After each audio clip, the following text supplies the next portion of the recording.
नमस्कार दर्शकों, आप देख रहे हैं अभय न्यूज का 6 अक्टूबर गुरुवार शाम का बुलेटिन। मैं हूं आपके साथ आकांक्षा पिवाल। आइए देखते हैं शहर की दिन भर की बड़ी खबरें। इस बुलेटिन के प्रायोजक है आरके डेवलपर्स। शानदार घर खरीदें अब अपने बजट में।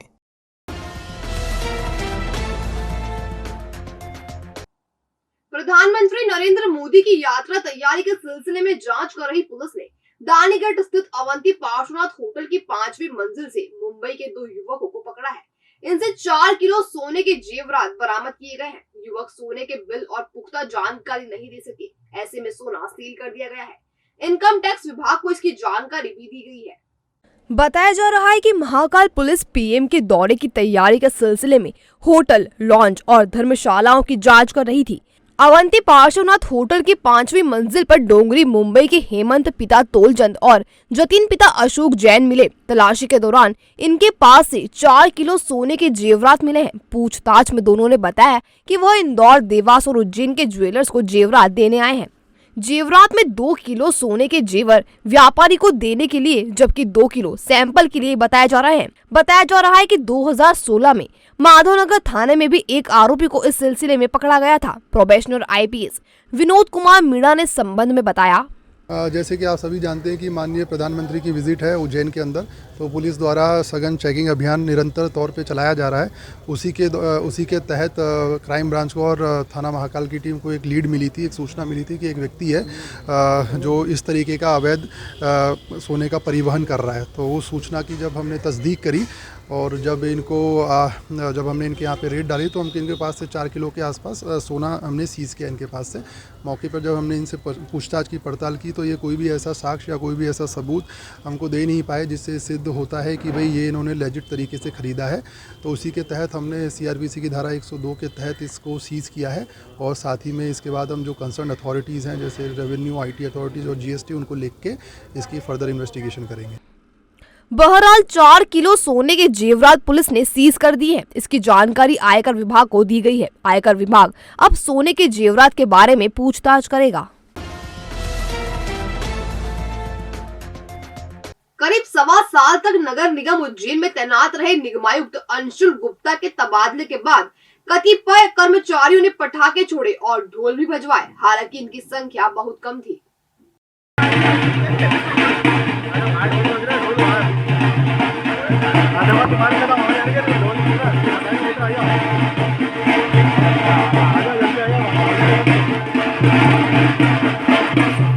गुरुवार की सुबह ही निगमायुक्त को भोपाल में उप सचिव पदस्थ करने का आदेश सीएस इकबाल सिंह बैस ने जारी किया था।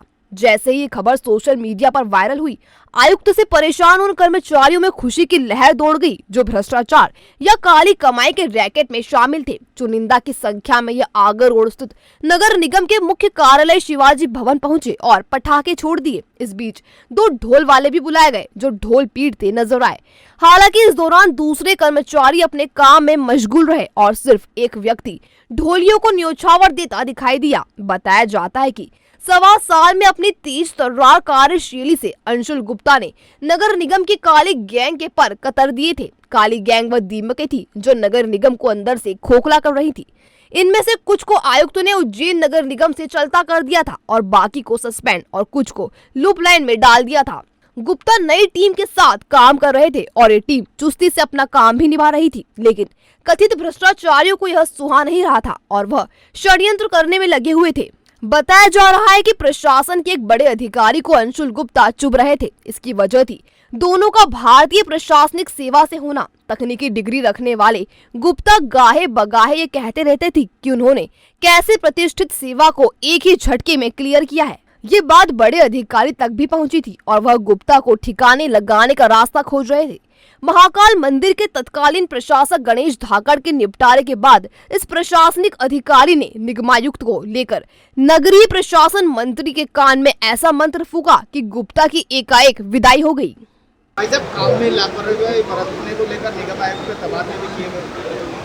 देखिए, ये प्रशासनिक व्यवस्था है, इसमें लापरवाही कोई कारण नहीं होता है। प्रशासनिक व्यवस्था में ये तो एक सामान्य प्रक्रिया है, इसके पीछे कोई अलग और न ट्रांसफ़र हुआ है। अभी सहयोगी के तौर पर संदीप जी व्यवस्था में सहयोग करेंगे, अभी कोई ऐसा ट्रांसफ़र नहीं हुआ।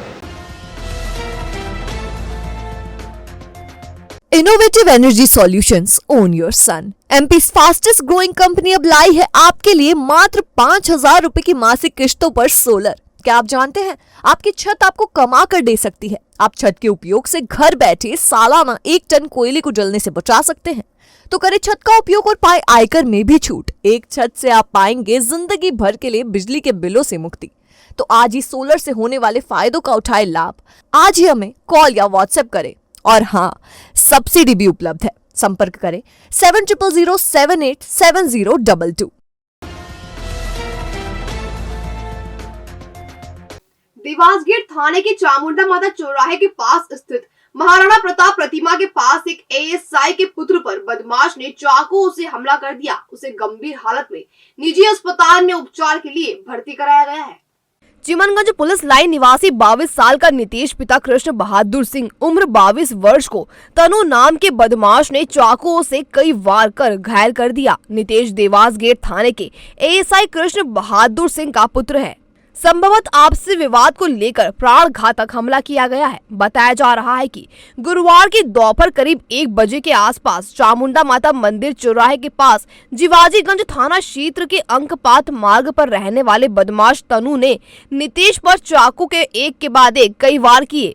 सरेराह हुई चाकूबाजी से लोगों में घबराहट फैल गई और लोग माजरा जानने के लिए रुक गए। घायल नितेश को उसके मित्र जिला अस्पताल लेकर पहुंचे और उसकी गंभीर हालत को देखते हुए परिजन निजी अस्पताल ले गए। फिलहाल नितेश की हालत गंभीर बनी हुई है। प्रत्यक्षदर्शी अतिरिक्त विश्व बैंक कॉलोनी निवासी मयूर पिता संतोष पुरी ने बताया कि वह दोपहर में शुजालपुर से लौटा था और घर जाने के लिए अपने साले रोहित को फोन लगाया था। कुछ देर बाद नितेश और रोहित स्टेशन आए और उसे लेकर अतिरिक्त विश्व बैंक कॉलोनी जा रहे थे। तभी चामुंडा माता मंदिर चौराहे के पास तनु नामक युवक ने उन्हें रोका और नितेश से किसी बात को लेकर विवाद करने लगा।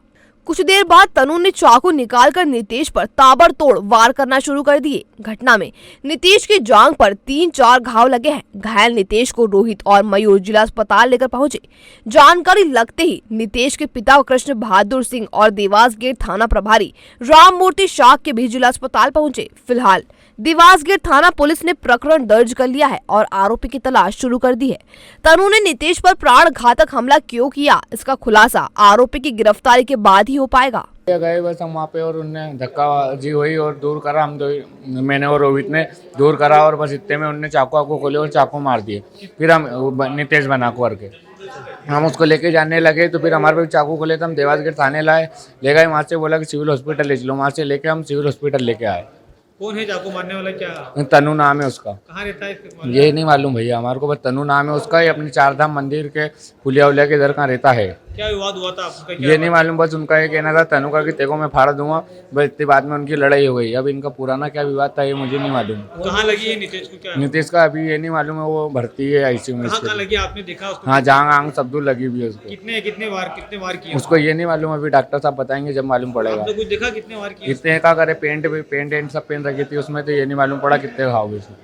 बस ब्लेड बहुत गया था। मैं था, रोहित था और ये नितेश बना था। कहाँ से कहाँ जा रहे थे? हम मेरे को लेने आए थे रेलवे स्टेशन। कहीं बाहर से आ रहे थे? हाँ, मैं सुजालपुर से आ रहा था। कहाँ पर हुई घटना? ये घटना अपने चामुंडा माता मंदिर के सामने ब्रिज कॉम्प्लेक्स के सामने मैजिक खड़ी रहती है, वहाँ पे टेपर बना हुआ वहाँ पर। आपका नाम बताओ। उज्जैन में होने वाला महाकाल लोक का लोकार्पण भव्य होगा। पूरे प्रदेश में इस दिन दीपक जलेंगे और मंदिरों में भजन कीर्तन किए जाएंगे। सरकार लोकार्पण कार्यक्रम को भव्य बनाने में कोई कसर नहीं छोड़ रही है। 11 अक्टूबर को होने वाले महाकाल लोक के लोकार्पण कार्यक्रम की तैयारियों की नगरीय प्रशासन मंत्री भूपेंद्र सिंह ने समीक्षा की। उन्होंने समारोह के लिए बनाई गई समितियों के सदस्यों और पदाधिकारियों से चर्चा की और तैयारियों को परखा। सिंह ने आमंत्रण पत्रों को वितरण, समारोह में होने वाले कार्यक्रम पर बात की। मीडिया से चर्चा करते हुए भूपेंद्र सिंह ने कहा कि समारोह को भव्य बनाया जा रहा है। यह समारोह केवल उज्जैन का नहीं बल्कि पूरे प्रदेश का है, इसीलिए पूरे प्रदेश में कार्यक्रम का आयोजन होगा। इसके तहत दीपक जलाए जाएंगे और मंदिरों में भजन कीर्तन भी होंगे। आइए भूपेंद्र सिंह से जानते हैं पूरी व्यवस्था के बारे में। इसमें हमारे देश के यशस्वी प्रधानमंत्री व्यंजन के नेता माननीय नरेंद्र मोदी जी आ रहे हैं। उसको लेकर व्यापक स्तर पर तैयारियां चल रही हैं। अलग अलग समितियां बनी हुई हैं और सभी समितियों के द्वारा व्यापक स्तर पर तैयारी की जा रही है। तो अभी आज हम सब लोगों ने मिलकर जो अभी तक की तैयारियां हैं उनकी समीक्षा की है और बहुत उत्साह से सभी लोग लगे हुए हैं। भूपेंद्र सिंह ने महाकाल मंदिर विस्तारीकरण योजना को लेकर कांग्रेस द्वारा लगाए गए भ्रष्टाचार के आरोप पर सफाई दी है। देखिए, मेरा आग्रह है कि इस तरह के जो आयोजन होते हैं, इन आयोजनों में अगर इस तरह का कोई विषय है तो आप संबंधित लोगों को लिख के दें। उसकी अगर कहीं पर ऐसा लगेगा तो जांच हो जाएगी। पर सिंहस्थ के समय भी कांग्रेस के लोग इस बात को कहते थे। तो कोई भी धार्मिक आयोजन होता है तो कांग्रेस के लोग सामान्य रूप से एक सामान्य शब्द होता है भ्रष्टाचार का, तो कोई प्रमाणिक आरोप उनके पास किसी बात को लेकर है तो वो पता है सरकार हमेशा जांच कराने के लिए तैयार है। सिंहस्थ में भी एक भी प्रमाणिक आरोप वो नहीं लगा सके, सिर्फ वो कहते रहे कि भ्रष्टाचार।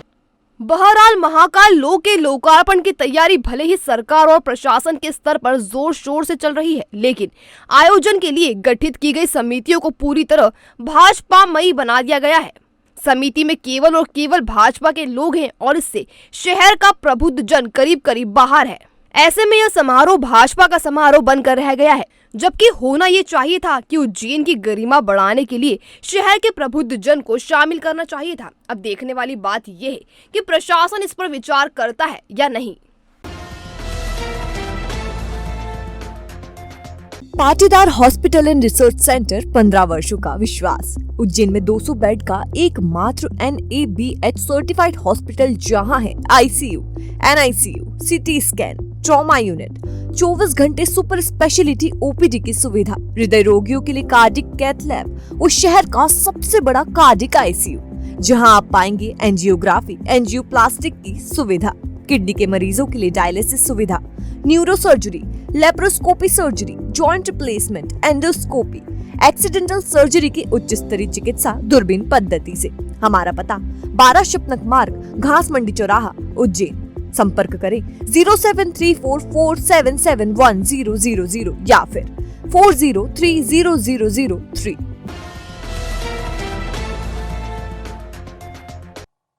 दशहरा पर्व पर रावण का पुतला बनाकर उसे आतिशबाजी के साथ खुले मैदान में जलाकर आम भारतीय खुशी मनाता है, लेकिन कुछ लोगों ने भैरवगढ़ जेल परिसर में पीपल के पेड़ के नीचे ही 100 फीट ऊंचा रावण बना दिया। पीपल के पेड़ को होने वाले नुकसान को देखते हुए अधीक्षक उषा राज ने रावण दहन कार्यक्रम रुकवा दिया और इसी तरह पेड़ को बचा लिया। बताया जाता है कि धर्मेंद्र सांखला ने जेल परिसर लाइन में रावण का पुतला बनाया था। यह पुतला पीपल के पेड़ के ठीक नीचे था। यदि पुतला जलाया जाता तो पेड़ को नुकसान हो सकता था। ऐसे में जेल अधीक्षक उषा राज को सूचना मिली कि पीपल के पेड़ के नीचे रावण का पुतला बनाया गया है, तो पुतले का दहन करने से पेड़ भी जलकर खाक हो जाएगा। तो वह तुरंत मौके पर पहुंची और रावण के पुतले को हटवाया। बहरहाल अधीक्षक की कोशिशों से पीपल का पेड़ जलने से बच गया है। कितने घर बर्बाद करे हैं इस नशे की आदत ने। इस आदत के जो आदी हैं वो खो चुके हैं अपनी पहचान। यदि आपके अपने भी नशे की लत से जूझ रहे हैं तो आप चिंता छोड़िए और कदम बढ़ाइए हमारी ओर। पहचान से जुड़कर अपनों को वापस दीजिए उनकी पहचान।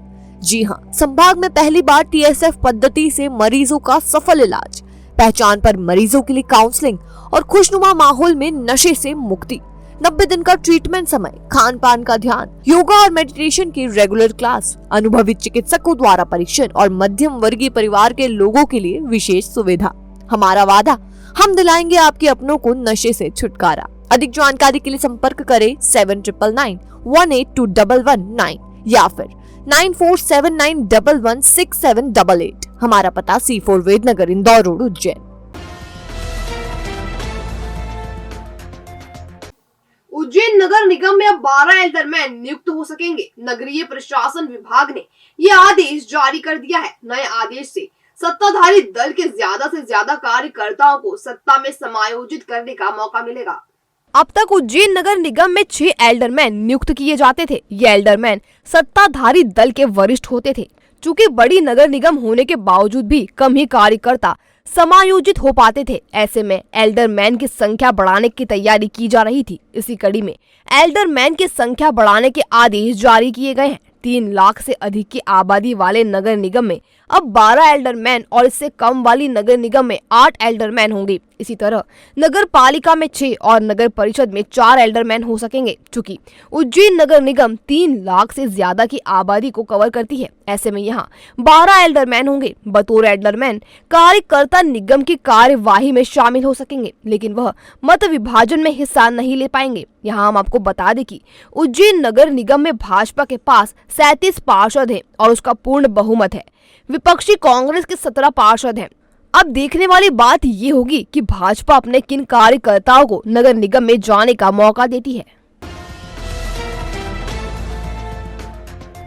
भविष्य की चिंता छोड़ो, पंडित गोविंद गुरु से नाता जोड़ो। ना कोई पैसा ना कोई फीस, बस लीजिए गुरु जी का आशीष। आज ही जाने अपनी हर समस्या का समाधान। संपर्क करें 9827030415 या 9302230415। हमारा पता 8 अलगदाम कॉलोनी, सावे रोड, उज्जैन।